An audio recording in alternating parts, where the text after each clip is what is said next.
اچھا پھر دوسری انہوں نے دلیل پیش کی، دو دلیلیں صرف پیش کی ہیں، ایک عبداللہ بن زبیر کا عمل پیش کیا ہے اور دوسرا عمل ابو حمید ساعدی کی مرفوع حدیث پیش کی ہے جو کہ بخاری میں بھی ہے، ابو داؤد میں بھی ہے، ترمذی میں بھی ہے، نسائی میں بھی ہے۔ اب وہ پیش کر کے انہوں نے ناکام کوشش کی ہے کہ اس سے ارسال الیدین کو ثابت کیا جائے۔ میں آپ کے سامنے واضح کرتا ہوں، پہلے یہ بات ذہن میں رکھیں کہ جو روایت بخاری شریف میں ابو حمید ساعدی کی ہے تو فرماتے ہیں صحابہ کرام 10 صحابہ کرام بیٹھے تھے تو میں نے ان کے سامنے کہا کہ میں اللہ کے رسول صلی اللہ علیہ وسلم کی نماز کا طریقہ تمہارے سامنے بیان کرنا چاہتا ہوں۔ تو انہوں نے کہا بھئی آپ تو بعد میں مسلمان ہوئے اور اللہ کے نبی کی ہم سے زیادہ صحبت بھی نہیں کی تو آپ کیسے جانتے ہیں؟ تو انہوں نے فرمایا میں تمہارے سامنے بیان کرتا ہوں تو اگر میں غلط بیان کروں تو جو روک دینا، ٹوک دینا۔ تو پھر انہوں نے نماز کا طریقہ بیان کیا کہ جب اللہ کے نبی علیہ السلام نماز کے لیے کھڑے ہوتے تکبیر تحریمہ کے وقت اللہ کے نبی دونوں ہاتھوں کو کاندھوں کے برابر اٹھاتے تھے۔ پھر پورا انہوں نے طریقہ بیان کیا۔ بخاری شریف کی روایت میں ہے کہ جب رکوع سے اللہ کے نبی کھڑے ہوتے تو اتنی دیر کھڑے رہتے رفع و دین کرنے کے بعد کہ ہر ہڈی اپنی جگہ پر آ جاتی، حتی یعود کل قفار مکانہ۔ یہ حدیث کے وہ لفظ ہیں جن سے مرزا صاحب نے استدلال کیا ہے اور ثابت کرنے کی کوشش کیا کہ ہاتھوں کو چھوڑنا سنت ہے۔ ان لفظوں کا معنی کیا ہے؟ حتی یعود کل قفار مکانہ، کہ ہر ہڈی ہر جوڑ اپنی جگہ پر آ جاتا تھا۔ اب یہ بخاری میں رکوع کے بعد ذکر ہے اور ترمذی میں بھی رکوع کے بعد ہے اور اسی طرح ابو داؤد کی ایک روایت میں بھی رکوع کے بعد ہے، لیکن جو روایت ابو حمید ساعدی کی مرزا صاحب نے پیش کی ہے اس میں یہ الفاظ تکبیر تحریمہ کے بعد، یعنی جب اللہ کے نبی اللہ اکبر کہتے ہاتھ اٹھاتے تو پھر اس کے بعد جب ہر ہڈی اپنی اپنی جگہ پر آ جاتی پھر قرات شروع کیا کرتے تھے۔ صرف اس ایک روایت میں یہ پہلے الفاظ آئے ہیں۔ تو انہوں نے کہا جی جب آدمی نماز کے لیے آ کے کھڑا ہوتا ہے تو ہاتھ کھلے ہوتے ہیں تو ہر ہڈی اپنی جگہ پر ہوتی ہے، تو جب ہاتھ اٹھائے تو ہڈی اپنی جگہ سے، جوڑ اپنی جگہ سے ہٹ گئے، اب یہ واپس تب آئیں گے جب ہاتھ واپس آئیں گے۔ تو اس سے ثابت ہوتا ہے کہ اللہ کے نبی جب اللہ اکبر کرتے تو صحابی بیان کرتے ہیں پھر ہر ہڈی اپنی جگہ پر آ جاتی، تو لہٰذا اللہ کے نبی ہاتھ چھوڑ دیا کرتے تھے۔ وہ کیا ہاتھ باندھے ہوئے کھڑا ہوگا؟ وہ تو نارمل حالت میں کھڑا ہوگا نا، ارسال الیدین کر کے۔ تو جب نماز کا ارادہ کرتے تو اپنے دونوں ہاتھ کندھوں تک اٹھاتے، اس کے بعد ہر ہڈی اپنی جگہ پر آ جاتی واپس۔ ہر ہڈی اپنی جگہ پہ کہاں پہ واپس آئے گی؟ جہاں سے سٹارٹ لیا تھا اس نے، یعنی ہاتھ چھوڑ دیے، ادھر سے کھڑے کیے ادھر ہی چھوڑ دیے، ہر ہڈی اپنی جگہ پر واپس آ جاتی۔ تو آپ صلی اللہ علیہ وسلم سے دونوں ہاتھوں کو کندھوں تک بلند کرتے، پھر ہر ہڈی اپنی جگہ پر آ جاتی۔ اپنی جگہ پر کہاں آتی؟ جہاں سے سٹارٹ لیا ہے۔ تو نماز ہم یہاں سے سٹارٹ لیتے ہیں یا ارسال الیدین سے سٹارٹ لیتے ہیں؟ ارسال الیدین سے۔ لہذا یہ مرفوع حدیث ہو گئی 11 صحابہ سے کہ آپ صلی اللہ علیہ وسلم ہاتھ چھوڑ کے نماز پڑھتے تھے۔ چیلنج کرے اس حدیث۔ یہ ان کی ایک دلیل ہے جو انہوں نے بہت زیادہ اس نقطے کو بہت زیادہ اچھالا ہے کہ یہ مرفوع حدیث ہے اور اس سے ہم نے ثابت کیا کہ اللہ کے نبی ہاتھوں کو چھڑا کرتے تھے۔ اچھا میرا کہنا یہ ہے کہ ان کا یہ تعویل کرنا اور ان کا یہ کہنا کہ یہ بہت بڑی دلیل ہے، یہ ان کا استدلال بالکل باطل ہے۔ یہ تعویل کہ ہاتھوں کو اس سے چھوڑنا نکلتا ہے، یہ بالکل تعویل باطل ہے۔ ہاتھوں کا چھوڑنا تو نکلتا ہی نہیں ہے یہاں سے۔ اچھا انہوں نے پھر خود بتایا، کہنے لگے جی یہ میں نے حدیث کئی بار پڑھی تھی میں نے، لیکن اس نقطے کا مجھے نہیں پتا چلا۔ یہ تب پتا چلا جب میں نے ایک شیعہ مصنف کی کتاب جس کا نام ہے نماز پیغمبر، جب میں نے وہ کتاب پڑھی تو اس میں ایک شیعہ نے یہ حوالہ دیا تھا، کیونکہ شیعہ چھوڑ کے نماز پڑھتے ہیں نا، شیعہ چھوڑتے ہیں نا نماز میں، تو انہوں نے ایک نقطہ یہ بیان کیا تو میں نے وہاں سے یہ نقطہ نوٹ کیا۔ سیدنا ابو حمید سعدی کی جو حدیث ہے 10 صحابہ والی، وہ ڈیسائسو حدیث ہے ویسے، اور میں وہ اہل تشیع کی وہ کتاب نماز پیغمبر نہ پڑھتا امین الحسینی صاحب کی، تو میں نے تو حدیث کئی بار پڑھی تھی، میں تو ساروں کی کتاب۔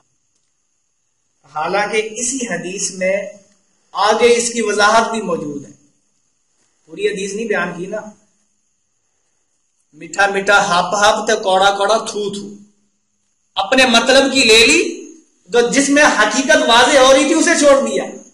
یہی ابو داؤد کی روایت میں اسی سے ثابت کروں گا انشاءاللہ 730 نمبر روایت، اس میں یہی الفاظ حتی یرجع کل عظم فی موضعہ معتدلا، کہ ہر ہڈی اپنی جگہ پر آ جاتی تھی۔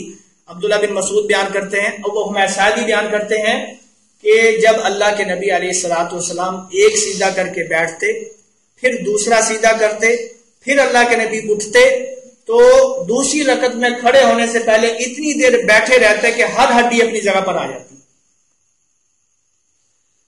تو اگر ان کی تعبیر کو لیا جائے کہ بھی ہاتھ کھلے چھوڑیں گے تب ہڈی اپنی جگہ پر آئے گی، تو مجھے بتائیے جب ہم بیٹھتے ہیں تو ہاتھ کہاں ہوتے ہیں؟ رانوں پہ ہوتے ہیں نا، ہاتھ مڑے ہوئے ہوتے ہیں، کونیاں مڑی ہوئی ہوتی ہیں۔ تو اگر یہ تعویل ہے کہ ہاتھوں کو کھلا چھوڑنا یہ ہر ہڈی اپنی جگہ پر آ جاتی ہے، تو یہ اس کی تعویل ہے، تو پھر بتایا جائے کہ رانوں میں ہاتھ رکھنے کا حکم ہے، تو اللہ کے نبی سیدھے سے اٹھ کر بیٹھتے، ابو حمید سعدی بیان کرتے ہیں، تب اتنی دیر تک بیٹھے رہتے کہ ہر ہڈی اپنی جگہ پر آ جاتی۔ تو کیا پھر ہاتھوں کو یہ چھوڑ کے آدمی بیٹھے گا؟ اگر ایسے بیٹھے گا تو سنت کی مخالفت ہوگی۔ تو اس سے یہ تو بالکل نہیں نکلتا نا کہ ہر ہڈی اپنی جگہ پر آ جاتی، تو اس سے مراد یہ ہے کہ ہاتھوں کو کھلا چھوڑا جائے۔ اس کا فہم کیا ہے؟ آئیے اب میں واضح کرتا ہوں کہ ان لفظوں کا اصل معنی کیا ہے کہ ہر ہڈی اپنی جگہ پر آ جاتی تھی، اس سے مراد کیا ہے۔ الحمدللہ اللہ کی فضل و احسان سے جو قرآن و سنت کے پاسدار ہیں، جن کے دل میں حدیث پاک کی محبت اور پیار ہے، اللہ انہیں یہ فہم بھی عطا فرما دیتے ہیں۔ امام شوکانی رحمت اللہ علیہ، نیل الاوتار ان کی کتاب کا نام ہے، جلد نمبر 2 ہے، باب صفت الجلوس فی التشہد، اس میں لائے ہیں ابو حمید سعیدی کی یہی روایت جو کہ بخاری میں ہے، اور حدیث بیان کرنے کے بعد نیچے انہوں نے حتی یعود کل قفار مکانہ، ان لفظوں کی علیحدہ تشریح بیان کی ہے کہ بھئی یہ جو حدیث میں آیا ہے کہ ہر جوڑ اپنی جگہ پر آ جاتا تھا، ہر ہڈی اپنی جگہ پر آ جاتی تھی، اس سے مراد کیا؟ انہوں نے پھر ایک ایک لفظ کو واضح کیا۔ انہوں نے کہا جی کفارہ کی جمع ہے کفار، کفار کی جمع کفارہ ہے، اور وہی عظام الظہری، اس سے مراد کمر اور پشت کی ہڈیاں ہیں، ہاتھوں کے جوڑ مراد نہیں ہے، اس سے مراد کمر اور پشت کی ہڈیاں ہیں۔ پھر انہوں نے آگے ایک قول نقل کیا جی گردن میں اتنی ہڈیاں ہوتی ہیں، اتنے جوڑ ہوتے ہیں، کمر میں بھی اتنی ساری ہڈیاں، انہوں نے تفصیل بیان کی۔ اگر کوئی تفصیل جاننا چاہے تو وہ نیل الاوتار جلد نمبر 2 باب صفت الجلوس فی التشہد، ابو حمید سعیدی رضی اللہ تعالیٰ کی روایت کی تشریح پڑھ سکتے ہیں۔ انہوں نے ثابت کیا ہے کہ بھائی یہ جو ہر ہڈی ہر جوڑ اپنی جگہ پر آ جاتا تھا، اس سے مراد تو کمر اور پشت کی ہڈیاں ہیں، اور یہ تعویل بالکل صحیح ہے۔ کیوں کہ جس جگہ پر حتی یعود کل کفار مکانہ، یہ الفاظ آئے ہیں کہ ہر ہڈی اپنی جگہ پر آ جاتی، ایک تکبیر تحریمہ کے بعد آئے ہیں، دوسرا رکوع کے کھڑے ہونے کے بعد، اور تیسرا جب 2 سجدے کر کے ہم بیٹھتے ہیں، نمازی بیٹھتا ہے تو اتنی دیر بیٹھا رہتا ہے کہ ہر ہڈی اپنی جگہ پر آ جاتی ہے۔ یہاں ان 3 مقامات پر آئے، اور آپ غور کریں ان تینوں مقاموں میں جو کمر ہے وہ سیدھی رہتی ہے۔ جب آدمی تکبیر تحریمہ کے لیے ہاتھ اٹھاتا ہے، یہ جو پٹھے ہیں یہ اپنی جگہ سے ہل جاتے ہیں، علیحدہ ہو جاتے ہیں، اپنی جگہ چھوڑ دیتے ہیں۔ پھر جب ہاتھ نیچے کرتا ہے، باندھتا ہے، تو یہ اپنی جگہ پر واپس آ جاتے ہیں، اور اس طرح اور بھی جو ہڈیاں ہیں وہ بھی اپنی اپنی جگہ پر آ جاتی ہیں۔ جب آدمی رکوع سے کھڑا ہوتا ہے، رکوع سے کھڑے ہونے کے بعد وہ بالکل سیدھا کھڑا ہو جاتا ہے۔ اللہ کے نبی سیدھا کھڑے ہو جاتے تھے حتیٰ کہ ہر ہڈی اپنی جگہ پر آ جاتی تھی۔